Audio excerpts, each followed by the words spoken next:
Hi friends, இன்றைக்கி நம்ம பார்க்க போகிறது அருள் ஒன் அப்படின்ற ஒரு படத்தோட ட்ரெய்லர். ஸோ இந்த படம் வந்து பார்த்திங்கன்னா ஒரு உண்மையான ஸ்டோரியை பேஸ் பண்ணி எடுக்கப்பட்ட ஒரு படம் அப்படின்னு சொல்லப்படுது. இது ஒரு மலைவாழ் மக்களோட வாழ்க்கையில் நடந்த ஒரு உண்மையான சம்பவம். அதை பேஸ் பண்ணி தான் இந்த படத்தை எடுத்திருக்காங்க. அது மட்டும் இல்லாமல் இதில் வந்து பார்த்திங்கன்னா நம்மளோட முக்கியமான சில நடிகர்கள் நடிச்சிருக்காங்க அப்படின்னே சொல்லலாம். ஆனால் அவங்களோட வாழ்க்கையில் வந்து வாழ்ந்திருக்காங்க அப்படின்றத விட இது எப்படி எடுத்தாங்க, எப்படி இந்த கதையை கொண்டு வந்தாங்கன்றது ரொம்ப சுவாரஸ்யமாகவே சொல்லப்பட்டிருக்கு. மலையில் வாழ்கிற ஒரு சின்ன பொண்ணு அந்த பக்கம் கூட்டி போகிற ஒரு 4-5 பேரை பார்த்துட்டு இவங்கெல்லாம் எங்கே போகிறாங்கன்னு சொல்லி அவங்க அப்பாட்ட கேட்குது. இவங்கெல்லாம் ஸ்கூலுக்கு போகிறாங்க படிக்கிறதுக்கு அப்படின்னு சொல்லி அவங்க அப்பா சொல்கிறார். அப்போ நானும் போய் படிக்க போகிறேன் அப்படின்னு சொல்லிவிட்டு அந்த பொண்ணு ஸ்கூலுக்கு போகிறதுக்கு முடிவு பண்ணிவிட்டு மலையை விட்டு கீழே இறங்குது. அப்படி கீழே இறங்கி வந்துட்டு போகும்போது ஒரு காரில் அடிபட்டு ரொம்ப சீரியஸ் ஆகிடுது.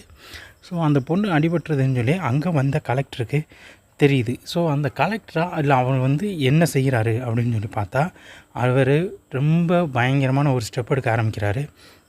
அதாவது இந்த பொண்ணுக்கு வந்து எப்படியாவது நியாயம் கிடைக்கணும் அப்படின்றத கொண்டு வரணும்னு சொல்லி அவர் முடிவு பண்ணுறாரு. அவர் தான் அருள்நிதி. ஸோ இதில் வந்து ஒரு முக்கியமான ஒரு ரோல் அவர் பண்ணியிருக்கிறாரு அப்படின்னு சொல்லலாம்.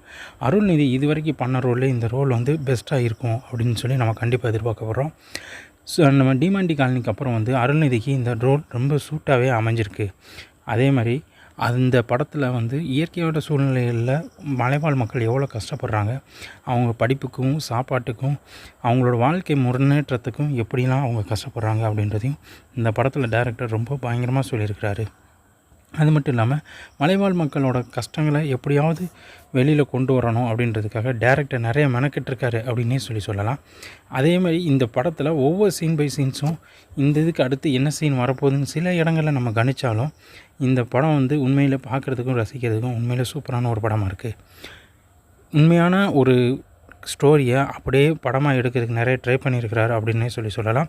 சில இடத்துல கொஞ்சம் வித்தியாசமாக இருந்தாலும் சில இடத்துல இப்படிலாம் நம்ம வாழ்க்கையில் நம்ம கண்ணுக்கு முன்னாடி நடந்திருக்கும் அப்படின்றத கிராம பகுதியிலையும் மலைவாழ் பகுதியிலும் வாழ்ந்த மக்கள் கண்டிப்பாக தெரிஞ்சிருப்பாங்க.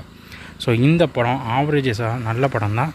ஸோ இந்த படத்தோட மூவி ரிவ்யூ ஆன பிறகு படத்தை பற்றி மூவி அப்டேட்டை பண்ணுவோம். அது வரைக்கும் நம்ம சேனலை சப்ஸ்கிரைப் பண்ணிக்கோங்க. அண்ட் தென் வெயிட் பண்ணுங்கள். நன்றி, வணக்கம்.